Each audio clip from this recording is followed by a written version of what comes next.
Assalamualaikum warahmatullahi wabarakatuh. Di sini saya akan mengerjakan tugas etika Islam yang berjudul Etika Berpakaian. Jadi pertama-tama perkenalkan, nama saya Ripet Teguh Firmansyah dari angkatan 24 kelas A Penjas.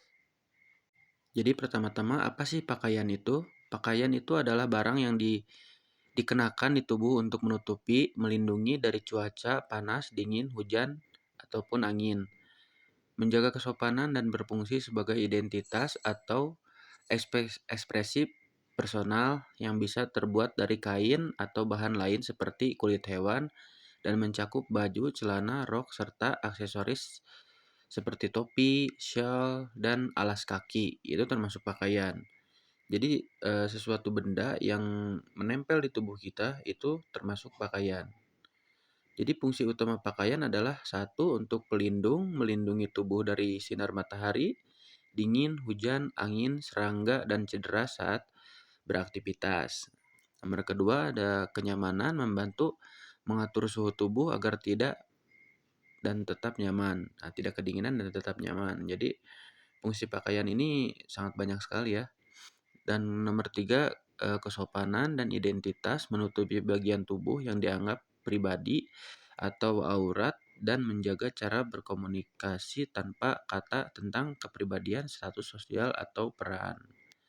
Seperti itu. Terus di sini mengapa sih etika berpakaian itu penting? Nah, di sini ada poin utama. Etika berpakaian itu penting karena mencerminkan kepribadian, nilai diri, dan rasa hormat kepada diri sendiri, orang lain, serta situasi atau lingkungan tempat kita berada.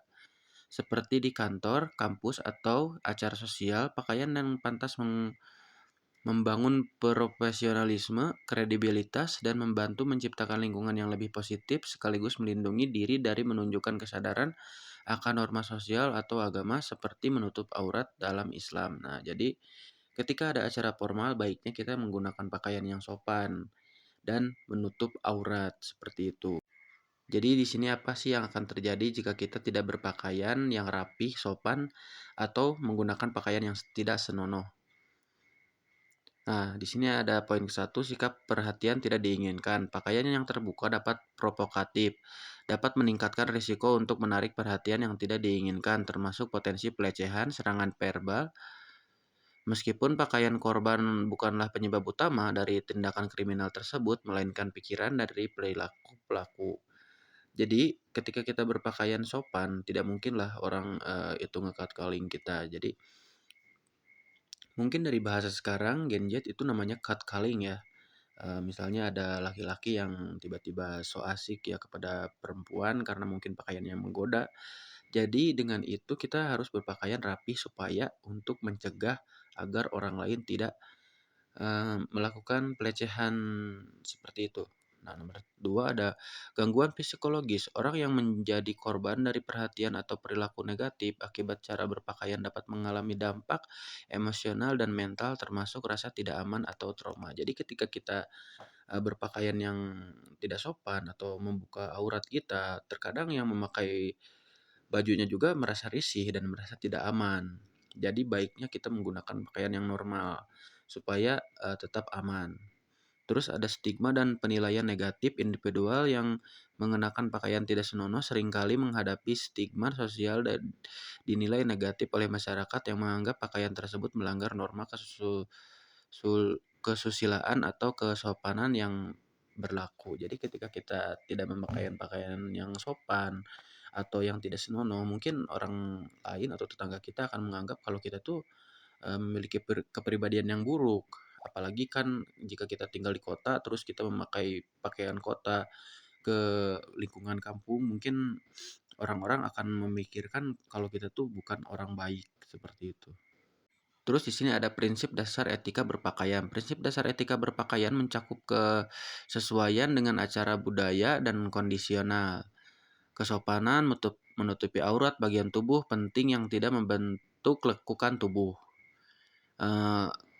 Kerapihan pakaian, kebersihan, serta kesederhanaan tidak berlebihan dengan tujuan menunjukkan kepribadian dan menjaga martabat diri dan tidak merugikan orang lain secara sosial, baik dalam konteks agama terutama Islam maupun norma umum. Nah, di sini ada prinsip-prinsip umum. sini ada kesesuaian, terus kerapihan, kesopanan, kesederhanaan, dan identitas. Jadi inilah prinsip dasar yang harus diterapkan oleh kita. Lalu di sini ada cara berpakaian di kampus. Nah, seperti yang kita tahu kalau misalnya di kampus Uniga, jurusan Penjas, kita diwajibkan untuk memakai pakaian yang berkerah. Nah, itu sudah termasuk budaya kita untuk memakai pakaian yang berkerah karena itu dinilai lebih sopan, lebih enak untuk dipandang dan kelihatan rapi seperti itu. Nah, di sini juga ada berbagai contoh untuk cara ataupun kita dalam berpakaian di kampus ya. Nah, di sini ada wajib kemeja berkerah supaya terlihat formal. Seperti ini contohnya. Lalu di sini ada kesimpulan. Nah, etika berpakaian adalah sebuah bentuk komunikasi nonverbal yang krusial, berfungsi sebagai representasi visual dan rasa hormat dan profesionalisme seseorang terhadap lingkungan, acara, dan orang lain yang hadir. Ini jauh melampaui mode semata, berfokus pada kesesuaian, kebersihan, dan kerapihan. Intinya, berpakaian yang etis menunjukkan bahwa individu tersebut memiliki kesadaran sosial yang memahami pentingnya situasi yang dihadiri dengan memilih busana yang tepat untuk tempat, waktu, dan acara. Seseorang tidak hanya meningkatkan kredibilitas dan kepercayaan diri, tetapi juga memfasilitasi interaksi yang lancar, menghilangkan hambatan komunikasi, dan menghargai norma-norma yang berlaku, serta keseluruhan etika berpakaian adalah cerminan kesadaran sosial dan tanggung jawab pribadi yang diperlukan untuk berfungsi secara efektif dalam berbagai konteks masyarakat. Seperti itu.